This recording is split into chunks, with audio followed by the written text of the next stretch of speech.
nous retrouvons nos chers invités pour la suite de l'émission Constant, Lemou, Sana Komlan, Sadio Etchou et Horus Donkovi. Avant de prendre la route de Bamako, nous restons un peu à Libreville où on parlait de ces 3 terrains de football qui sont mis en examen pour pédophilie. Horus Donkovi, comment se fait-il que des entraîneurs qui sont censés éduquer des jeunes footballeurs, puisque le premier qui s'appelle Patrick Assoumou Eyi était entraîneur de moins de 17 ans dans son pays, et d'autres encore, ils sont des entraîneurs de clubs, donc il y a des jeunes à former, puissent faire cela.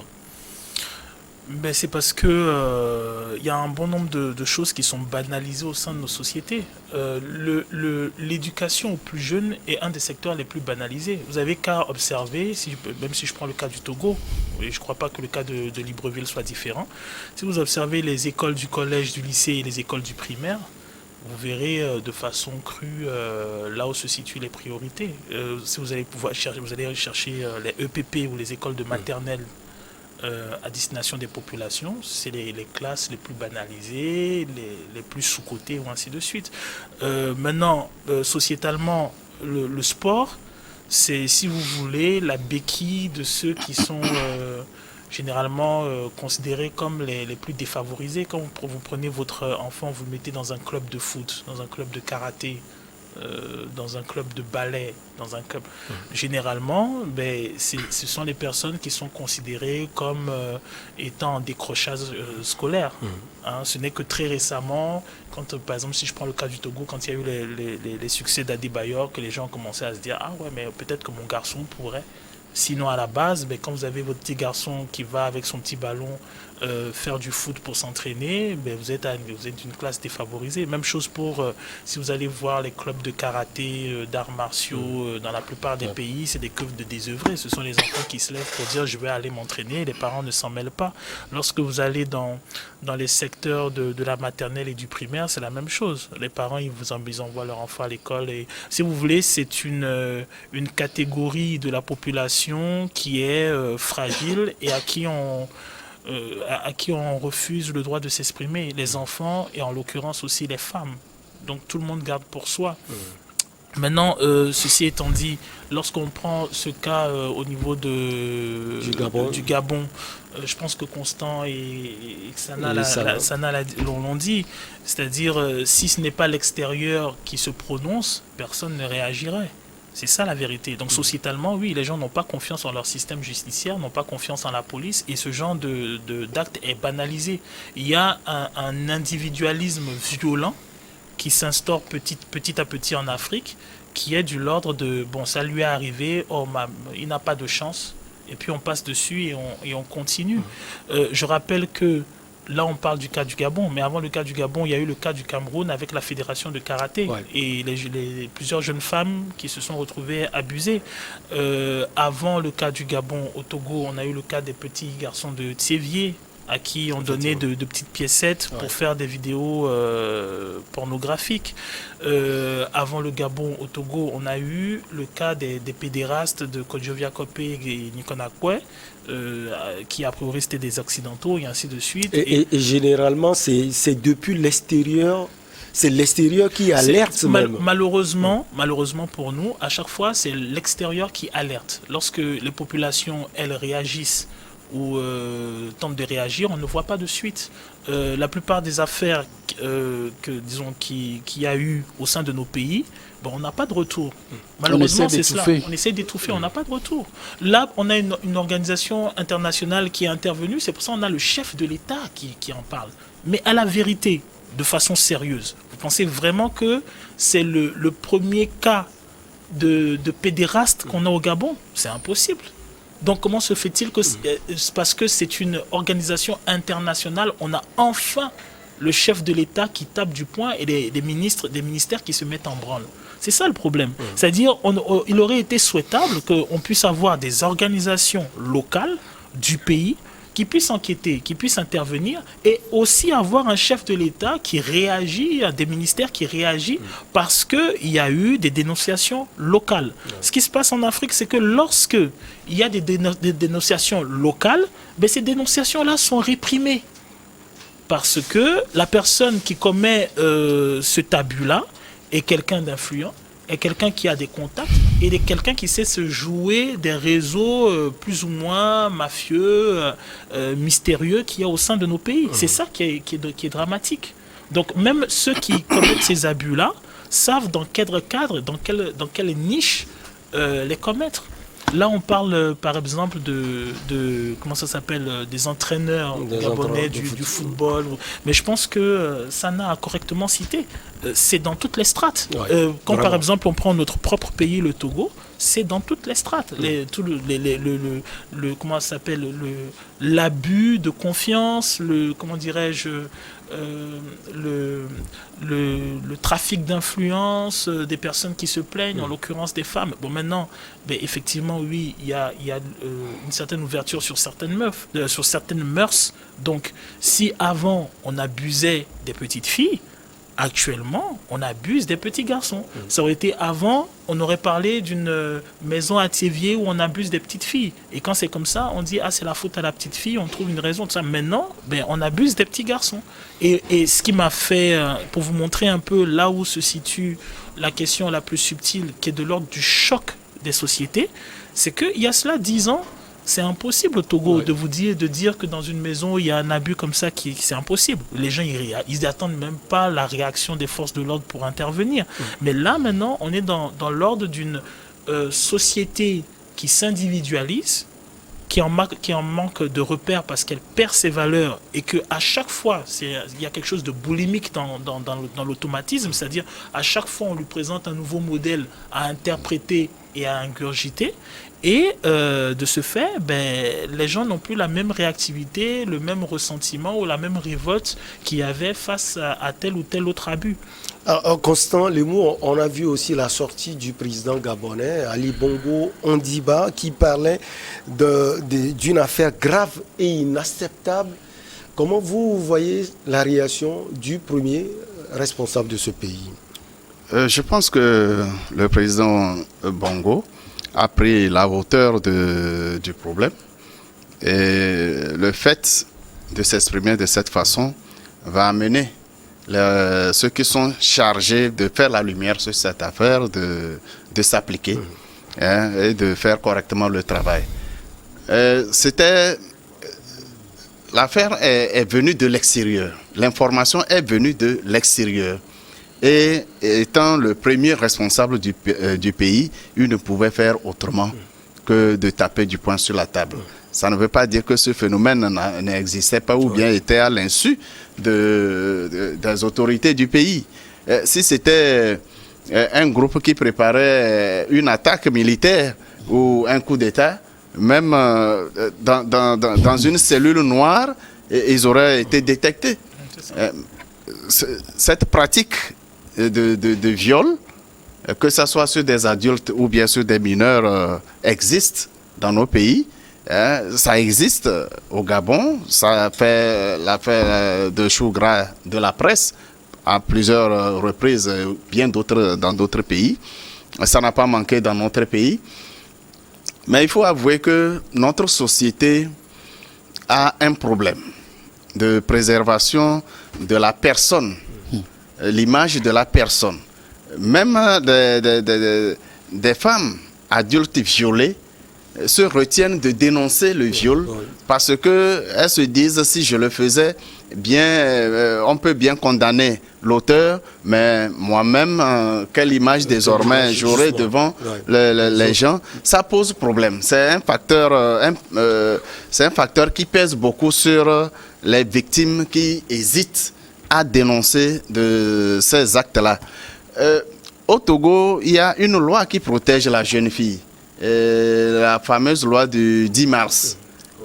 Elle n'est pas annulée. Cette loi est en vigueur. Mais combien de personnes portent plainte lorsque les jeunes filles sont victimes. Et même comment cette loi est devenue impopulaire et tombée en désuétude. Hein? Les filles, les premières filles victimes qui ont porté plainte, dont les parents même ont porté plainte, se sont retrouvées avec leurs filles et les petits-enfants sur les bras. Parce que l'homme auteur de la grossesse, par exemple, est licencié. Il est mis en prison. Qui s'occupe alors de la dame et de l'enfant qui est né. Alors, les cas qui ont suivi, les parents se sont ressaisis, ont pris conscience que, mais alors, c'est mieux de ne pas porter plainte, mais de laisser la jeune fille et l'enfant à la charge de l'auteur de la grossesse. Peut-être les mesures prises par la loi n'étaient pas les mesures idoines. Hein? Enfermer l'auteur, d'accord, pour le sanctionner, le licencier, d'accord, mais aucune mesure n'est prise pour protéger, s'occuper de la fille qui porterait une grossesse, donc qui finirait par accoucher. Il s'agit aujourd'hui de réfléchir profondément pour voir quelles sont les mesures. Nous ne sommes pas ici pour protéger ou encourager le viol ou le détournement de mineurs. Non, ce sont des actes condamnables qui doivent être, les auteurs doivent être sanctionnés. Maintenant, il faut trouver aussi des mesures pour protéger et sauver les victimes réelles de ces viols. Si une fille venait à tomber enceinte, ok, lorsque l'auteur de la grossesse, puisque la jeune fille est élève, lorsque l'auteur de la grossesse est mis en prison, il faut une mesure pour s'occuper de cette fille et de son enfant plus tard. Ce sont des questions assez importantes sur lesquelles on peut réfléchir, mais dans le cas du Gabon, et la pédophilie et l'homosexualité sont mêlées. Et là, c'est extrêmement grave. Les jeunes garçons de moins de 17 ans sont violés par homosexualité. Les jeunes filles de moins de 17 ans également victimes. C'est doublement grave, seulement que la loi ne condamne pas l'homosexualité. On pourra se contenter seulement le fait d'avoir entretenu des rapports sexuels sur mineurs. Alors, Sana Iris, 30 ans de réclusion criminelle pour viol et tentative de viol sur mineurs. Ça vous convient ? Non, si c'est ce que la loi prévoit, quand il s'agit de mineurs, vous savez, il n'y a pas de demi-mesure. C'est-à-dire, c'est toujours le maximum. Quand c'est une personne qui est mineure, il n'y a pas de demi-mesure. Donc moi, ça me va tant que cela soit une prescription dans le code pénal qui sanctionne l'infraction en question. Alors, on passe au Mali. À Mali courant, un Mali nouveau, mais pas tout de suite. En effet, les participants aux assises nationales de la refondation présentées comme des consultations préalables à des élections et à un retour des civils au pouvoir dans le pays ont proposé ce jeudi 30 décembre à Bamako de prolonger l'actuelle transition de la junte militaire de 6 mois à 5 ans.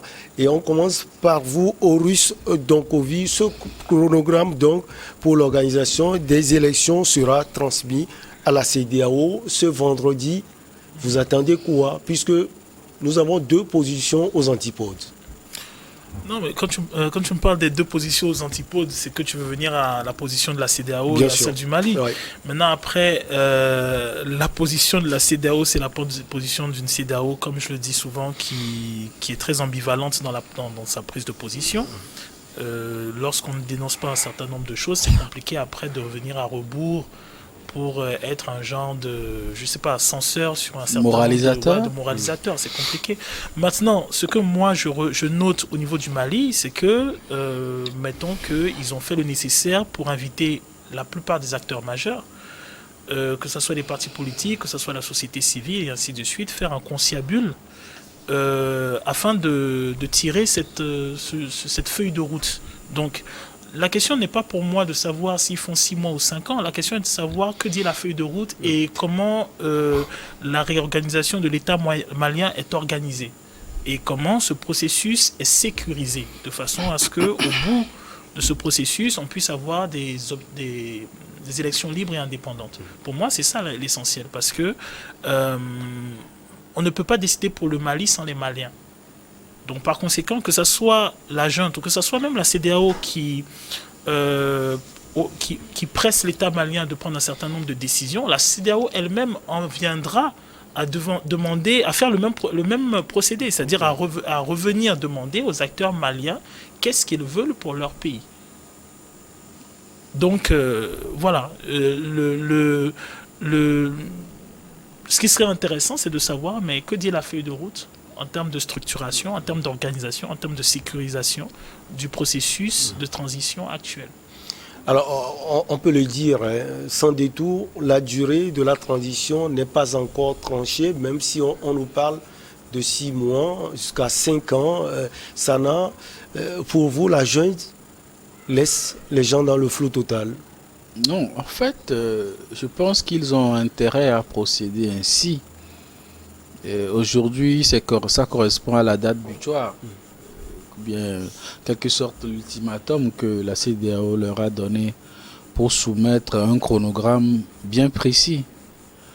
Mais j'ai l'impression que la junte ont essayé d'enfumer les gens, d'emballer les gens pour essayer de justifier d'une présence ou bien de leur présence prolongée au pouvoir. Quand vous avez des griefs, ou bien les griefs qui étaient reprochés au président déchu sont bien connus. Et là, vous prenez le pouvoir en tant que militaire et vous essayez, vous organisez des assises, c'est une bonne chose, de regrouper les acteurs du pays pour, n'est-ce pas, réformer, améliorer le fonctionnement des institutions, poser les bases d'une démocratie. Oui, je suis d'accord. Mais est-ce qu'on a besoin que la junte aille jusqu'à 5 ans pour faire tout ceci? Je pense que l'urgence ou bien la bonne foi pour eux aurait rapidement d'assainir le cadre électoral. Vous organisez des élections dans un délai raisonnable et que les recommandations... Mais il parle de la sécurité du pays, ça fait partie des discussions. Il faut non, c'est-à-dire, alors là, ils sont en train de vouloir instaurer un état d'exception pendant 5 ans. La sécurisation du pays, ça passe par les militaires. On n'a pas besoin de rester au pouvoir pendant 5 ans pour sécuriser le pays. C'est deux choses différentes. Ce qu'ils veulent faire, un gouvernement, des gens élus par des élections transparentes peuvent le faire et ont suffisamment de mandats pour le faire. Ce que moi je dis, ils n'ont qu'à assainir le cadre électoral, passer aux élections et laisser le gouvernement légitime qui sera élu de dérouler cette feuille de route-là. Là, peut-être la condition à demander, c'est que le gouvernement qui sera issu de ces élections-là puisse s'approprier les résultats de ces consultations nationales. Ce qui se passe, c'est qu'on a l'impression que la junte au pouvoir a trouvé que l'exercice du pouvoir procure des avantages collatéraux. Et donc, on est dans une démarche démagogique. On joue sur les passions du peuple. Voilà, oui, il faut que la France parte, il faut que les Russes viennent. C'est-à-dire, on joue à cela. Vous pensez que ce chronogramme sera rejeté par la CEDEAO? Non, je ne pense pas que la CEDEAO puisse être, ou bien soit dans une démarche de rejet systématique. La CEDEAO, ses thèses fondateurs, c'est que la cession au pouvoir passe par les urnes. Et dans tous les cas, quand vous venez au pouvoir dans l'espace CEDEAO, par une voie autre que les urnes, automatiquement votre pays est sanctionné. Et cela a des répercussions sur les relations diplomatiques que vous entretenez. Donc, naturellement, la CEDEAO va mettre la pression pour que des élections soient organisées le plus rapidement possible. Elle parle du 27 février 2020. En tout cas, c'est presque impossible. Moi, je sais que la CEDEAO va... En fait, la CEDEAO ne va pas leur imposer, c'est un choix. Soit votre pays demeure sanctionné, et vous faites ce que vous voulez, soit vous vous engagez sur un chronogramme à court-termiste pour l'organisation des élections. Alors, Constant Lemou, ces assises même, il faut le dire, il y a certains partis politiques, certains de la société civile qui n'ont pas participé à cela. Pour vous, est-ce qu'il faut considérer totalement ces assises et avancer? Je pense qu'au Mali, le problème est profond. Le problème est assez profond. Il y a le problème institutionnel. Oui, il y a coup d'État. Il y a gestion du pouvoir par celui qui ne devrait pas être au pouvoir, de par son statut militaire, ce qui est contraire aux tests de la CEDEAO. Mais il y a aussi que le problème sécuritaire est un handicap majeur pour l'organisation même des élections. S'il faut organiser les élections le 22 février, quels sont les partis du Mali qui pourront voter en pleine insécurité? À mon avis, il s'agit de se poser la question de quoi souffre le Mali. Quel problème la CEDEAO veut résoudre au Mali? Est-ce que c'est juste un problème institutionnel? Il faut permettre qu'un civil prenne le pouvoir et c'est tout? Ou bien il faut identifier le problème dont souffre le Mali et apporter des solutions? C'est à cela, moi, je pense. Alors, s'il y a insécurité, si le Mali est l'épicentre d'une nébuleuse que tout le monde dénonce et que l'actuel tenant du pouvoir demande que des mesures urgentes soient prises pour mettre fin au djihadisme, à cette guerre insensée. Alors, est-ce qu'il faut l'accompagner? Ou bien il faut revenir à la situation qui a prévalu le coup d'État? La CEDEAO l'accompagne déjà. Ensuite, c'est vrai que c'est 10 soldats togolais, 7 plutôt, qui sont tombés. Mais c'est sous l'étiquette des Nations Unies. Mais on voit la CEDEAO au chevet du Mali. Je vois bien. Je vois bien que la CEDEAO participe aux jeux organisés autour de cette nébuleuse. C'est un jeu? C'est un jeu. C'est un jeu économique. C'est un jeu économique.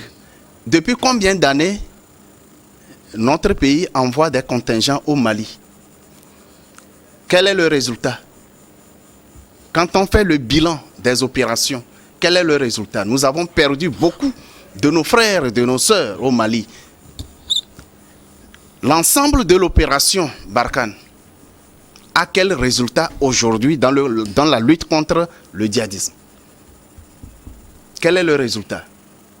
Rien. Plutôt, la guerre djihadiste prend du terrain, gagne du terrain. Et le Togo est titillé. Alors qu'au début, ces djihadistes n'approchaient pas. Aujourd'hui, le Burkina Faso est complètement gangréné. Le Bénin, à côté, est touché. Mais alors, est-ce que c'est une lutte ou bien c'est un entretien? La CEDEAO doit se poser cette question.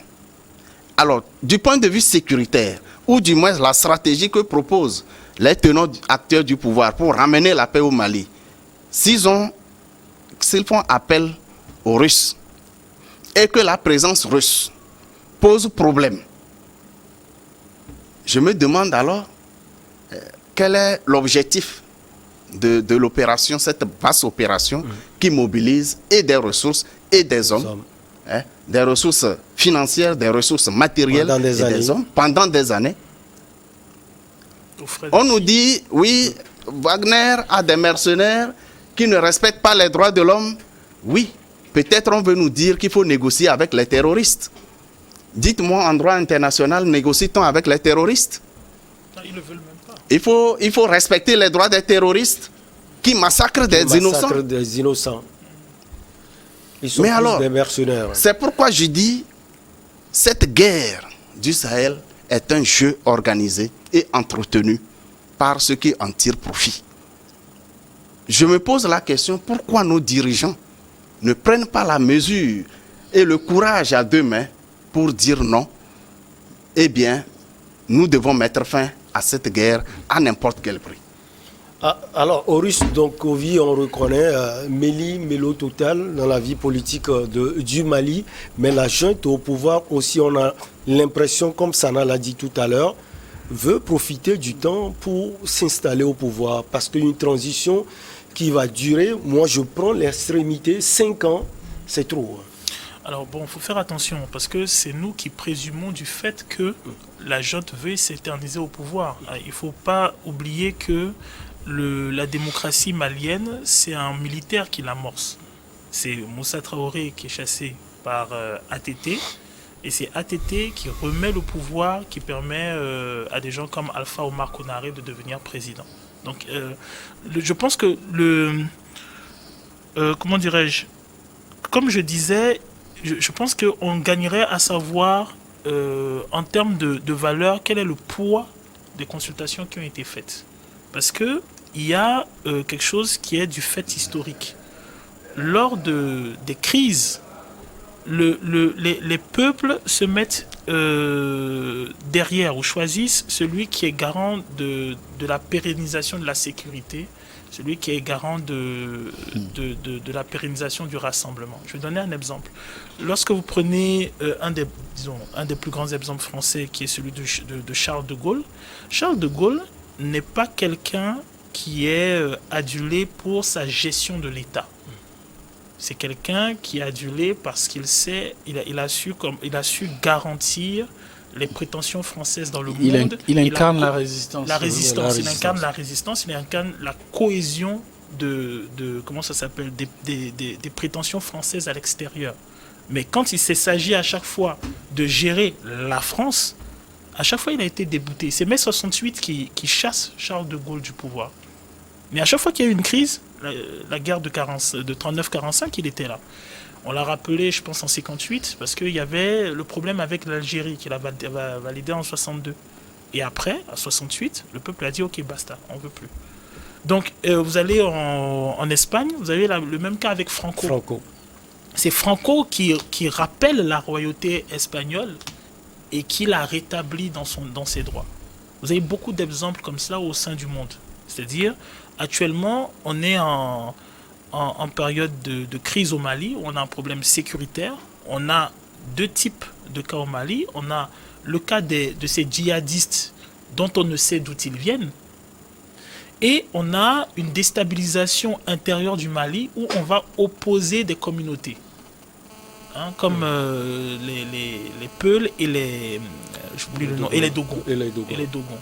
Et on a vu que lorsque le Mali de l'intérieur, le Mali des communautés se réunissait afin de pouvoir régler le problème, on arrivait à trouver des solutions aux problèmes communautaires.